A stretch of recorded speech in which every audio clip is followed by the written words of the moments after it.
John Dewey's Experimental Theory of Knowledge, Part 4.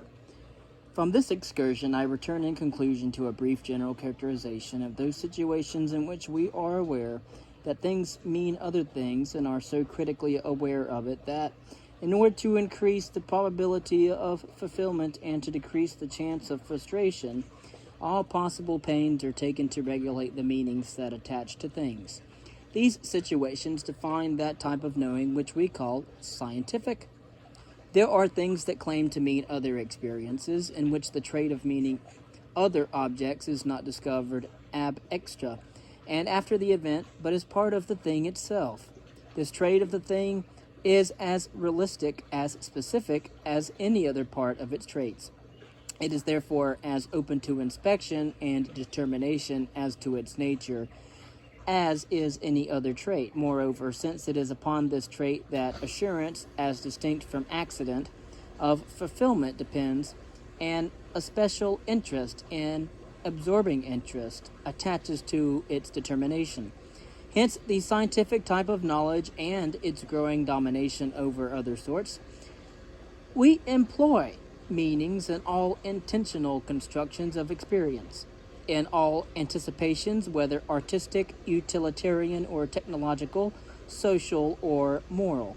The success of the anticipation is found to depend upon the character of the meaning, hence the stress upon a right determination of these meanings.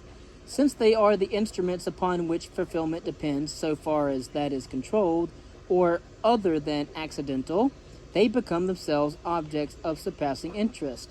And so, to be scientific, what Dewey is saying here is that it finds its fulfillment, instruments upon which fulfillment depends so far that it is controlled.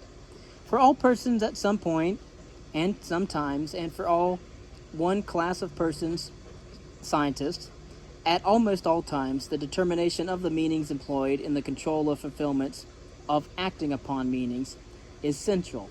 The experimental or pragmatic theory of knowledge explains the dominating importance of science. It does not depreciate or explain it away.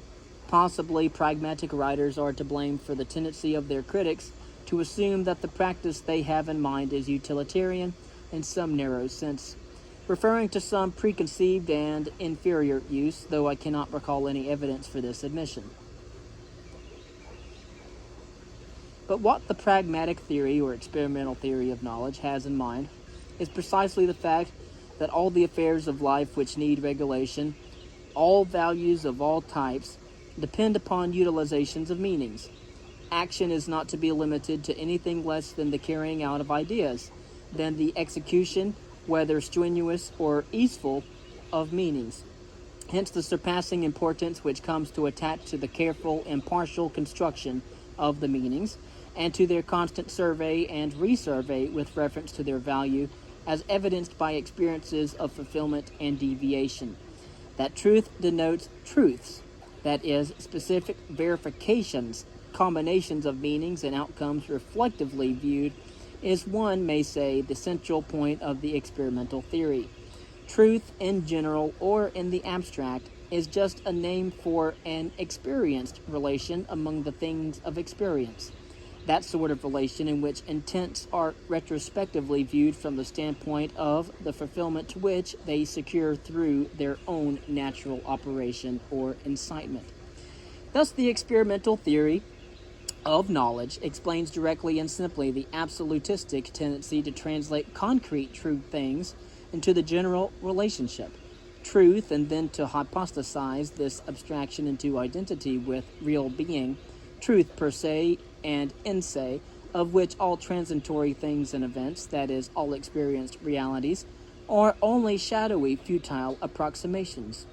This type of relationship is central for humanity's will, for humanity's conscious endeavor, to select, to conserve, to extend, to propagate those meanings which the course of events has generated, to note their peculiarities, to be in advance on the alert for them, to search for them anxiously, to substitute them for meanings that eat up our energy in vain, defines the aim of rational effort and the goal of legitimate ambition.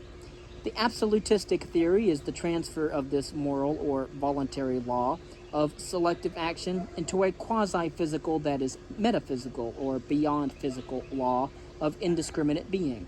Identify metaphysical being with significant excellent being, that is, with those relationships of things which, in our moments of deepest insight and largest survey, we would continue and reproduce, and the experimentalist, rather than the absolutist, is he who has a right to proclaim the supremacy of truth, and the superiority of the life devoted to truth for its own sake over that of mere activity.